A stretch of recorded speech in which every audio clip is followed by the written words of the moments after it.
Go ahead. So there's captives. Oh, well, what do you think? You're going to take captives. What are you going to do? What, and how do you treat them? Well, we don't do what, well, I don't want to talk about this. If I take a captive woman, I cannot have sex with her. I have to marry her and honor as a wife. And if I dislike her, I divorce her and set her free. I cannot sell her, and I cannot have sex with her before I marry her. That's Deuteronomy 21, 10, Isn't 14. It's much more concubines complicated. allowed in Judaism? And Say again? aren't concubines allowed? No, not in the New Testament. You're talking about, okay, now let's go into that a little bit. During the Old Testament period, God permitted people to do things that he hated for a season. And that's not me saying it. Let me explain it. So listen if you want to answer. In Matthew 19, verses 1 to 9, Jesus is asked about marriage and divorce.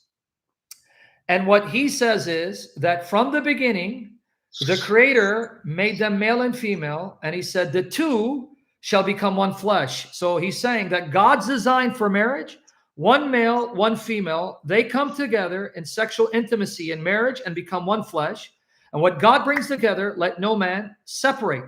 So then they ask Jesus, well, didn't Moses allow us to divorce our spouses? And here's the answer from Jesus. Pay attention. He says, Moses did that because of the stubbornness of your hearts, but it wasn't so from the beginning. Meaning, God allowed and permitted Moses to allow, because the commands of Moses come from God. So don't you guys get Muslims busted with that? You didn't let me finish the point, right? So, Jihad, why are you asking me a question that you're not listening to? You're wasting my time. You're doing most of the talking, so I am listening. It's not that, because the question doesn't take a 1 minute. Okay, repeat what I just said about divorce. Let's see if you're listening. What you're saying about divorce is that there was a time during Moses' time when it was allowed. That's all you heard?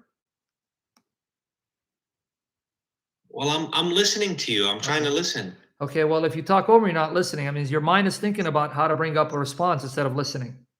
So that's all I said, is that Moses gave commands from God that allowed them to divorce. Why?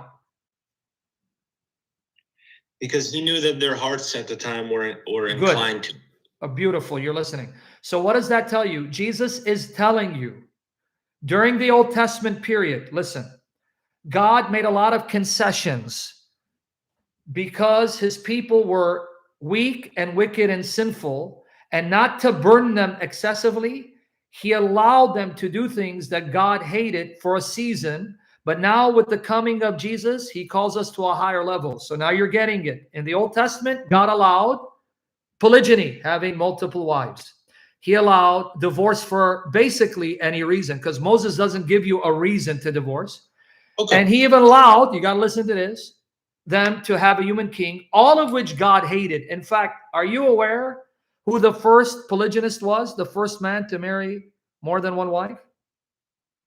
It was one of the kings in the Old Testament. It was Lamech, the corrupt, wicked, murdering son of Cain. So polygyny started in a corrupt seed. Cain, a murderer, condemned by God. It was one of his sons, Lamech, who murdered someone and took two wives. Polygyny started in a corrupt line, in a corrupt seed. It didn't start among the righteous, and God permitted it. I got you. So now, so you saw I made some notes on what's being discussed. Just to good for yourself, yes. But now Jesus says, and Paul, Jesus' servant says, if a man burns with lust, or a woman, he says, each man should have his own wife, singular, and each woman her own husband, singular. No more multiple wives, no more sex slaves, no more concubines. And in the Old Testament, there weren't sex slaves. If you took a woman captive, you couldn't have sex with her. You had to marry her. And concubines, though the term may throw you off, was considered a secondary, meaning she was, in a sense, a wife, but not on the same level as an actual wife. And God tolerated that. James 1:19, I will give you $1 million if you show me where Cain had two wives. It was Cain's son, Lamech. Very easy. You're saying, how is that different? Because in Islam, let me explain to you. In Islam, you can take a captive woman, even if she's married, and have sex with her and sell her off. You cannot, I'm sorry, you're not obligated to marry her. And it's not just a captive woman, a married captive woman. If she's taken captive, you can have sex with her and sell her off. In the Old Testament, you cannot have sex with a married captive woman. A woman taken captive, if she's married, you can't touch her. And if she's not married, you can't have sex with her and sell her off. You got to marry her. And if you divorce her, you set her free. So what do you mean, what's the difference? There's a whole world of difference between the two. I got another one. Yes. Concubinage is permitted at one point. Yes, it was. Bible, and the same argument is applied towards muta, and you guys always. No, that's not muta. See, muta is. No, I'm not saying it's the same, but I'm saying. No, it doesn't apply. You're comparing apples and pineapples, because a concubine is a woman that lives in your house, and you feed her and care for her and honor her and don't discriminate against her child. In other words, she's close enough to be an actual wife. Muta, you marry someone for a short period for sex, and when you divorce her, you pay her. How is it the same? So basically, the concubines were cared for and of course, the concubine lived with you. You provided food, shelter, clothing for them. You didn't just have sex with them and dump them. Than a wife. Say it again. Then how is a concubine different from a wife? Because she doesn't have the full status as an actual wife. That's why I say she's close enough to be considered a wife. So what is the difference then between a concubine and Judaism? It's not as well, Judaism today, they don't have that. It's not as explicitly spelled out. For example, let's use the example of Abraham and Sarai. Hajar was Sarai's mistress. So Hagar, and she obviously, mistress means she lived in a house, she had to be taken care of and loved and provided for. She served Sarai. She was Sarai's helper. Okay. Sarai said, since I can't give you a child, go and have sex with my concubine. When she has a child, right, for me, like a surrogate mother, right, that will then be your seed that carry your name. Because that was something that was acceptable at that time. Just to reiterate, and I want just so that it's crystal clear to me, God permitted concubines for the children of Israel at that time. Yes. And the reason is because their hearts were inclined to it at the time, and it was necessary in society. Well, it's not so much necessary. It's God allowing things. Because, for example, you will not find God commanding a man shall have more than one wife. You will not find God commanding a man shall have concubines. These are things they did, and God permitted it, but then gave rules not to abuse those practices, that he tolerated for a season, because Jesus said God allowed many things he hated for a season, but now with the coming of Jesus, we are called to a higher standard. But then we go back to Islam, and now Muhammad brings us back to a lower standard, even lower than that in the Old Testament. This is the problem. So if we go to Surah 4, can we go to Surah 4 and see how Allah discusses this? Yeah, what, Surah 4:24, that married women are lawful for you except those that your right hands possess. What are you not getting? You can't have sex with a married woman. No, but I mean, so how come we can't interpret it in Islam as God or Allah? Because it says the woman is married. Temporarily. It's the woman is married. It says, forbidden for you are married women except those whom your right hands possess. That means you're taking a married woman captive and you can have sex with her. What are you not getting? That's Surah 4:24. Okay, so there's a differentiation. There is a huge difference. From Deuteronomy 21:10 and 14, she can't be married, and you can't just have sex with her. You must marry that woman if she's a captive, and she can't be married. Can all this be found in the Bible? Deuteronomy, this is now 5 times. I just said it. Deuteronomy 21:10 to 14. I'll just go for the whole book of Deuteronomy. Yeah, just read it. Context, okay? Yeah, I'm just saying. Deuteronomy 21, verses 10 to 14. It's right there, the rules of a woman taken captive. You want me to read it for you? It's up to you. No, if you want me to read it, I can. Go ahead if you want. Okay, here you go. Here. Now, this is 2,200 years before the Quran, supposedly. But anyway, here you go. Let me read it for you.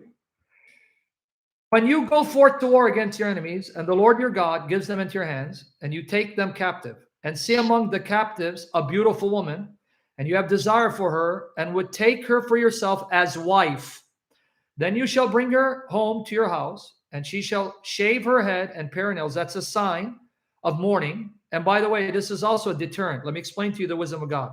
When you say a woman that's bald, she's no longer attractive to you, right? Bald, yeah, she's not attractive. Okay, so notice what God is saying. Shave her for a month and wait for her. But you understand the wisdom. If it's purely lust you're having, then when you see her bald, you're going to be cured of your lust. But if it's still, you still desire to marry, that means it's not lust, it's true affection that you want to take her in as your wife. So notice the wisdom of God. But anyway, okay, so you give her a month to mourn. You don't touch her. You don't have sex with her. And she shall put off her captive's garment, the clothing you took her captive in, change the clothing. Let her wear a new set of clothing so as to honor her, not dishonor her, that you keeping her in the clothes in which you took her captive. She shall remain in your house, and she will bewail her father and mother a full month. After that, you may go into her. Her husband has to be dead, right? Yes, friend. Which part of father and mother? If it was a husband, she'll say, she will be mourning her husband.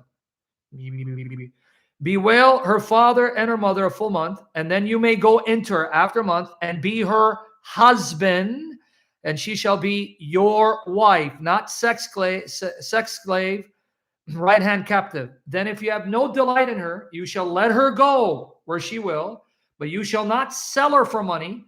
You shall not treat her as a slave, since you have humiliated her. In other words, by divorcing her. Can you show me that in the Quran? I don't know that, but in the Quran. But what I'm saying is that suppose a woman is captive, but her husband is alive. You cannot touch a married woman. Even if she's not from your religion? You cannot touch any married woman. I'll give you an example. Uriah the Hittite, who was not an Israelite, but worshiped the God of Israel. When David had sex with his wife, Bathsheba, and got her pregnant, murdered him, God condemned and punished him. You cannot have adultery. It has nothing to do with ethnicity.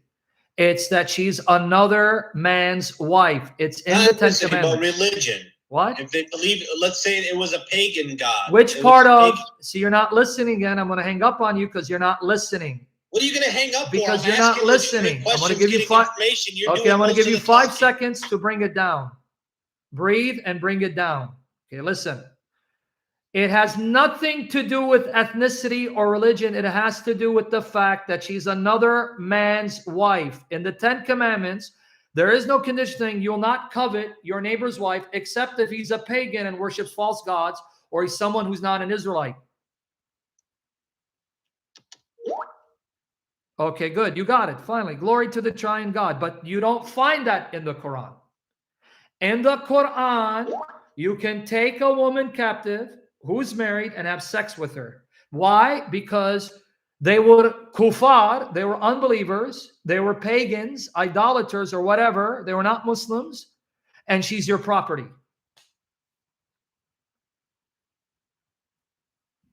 Okay. So this law comes 2,200 years before Islam, and it's superior to Islam, even though it's not as great as the new covenant of Jesus. So notice what you Muslims are doing.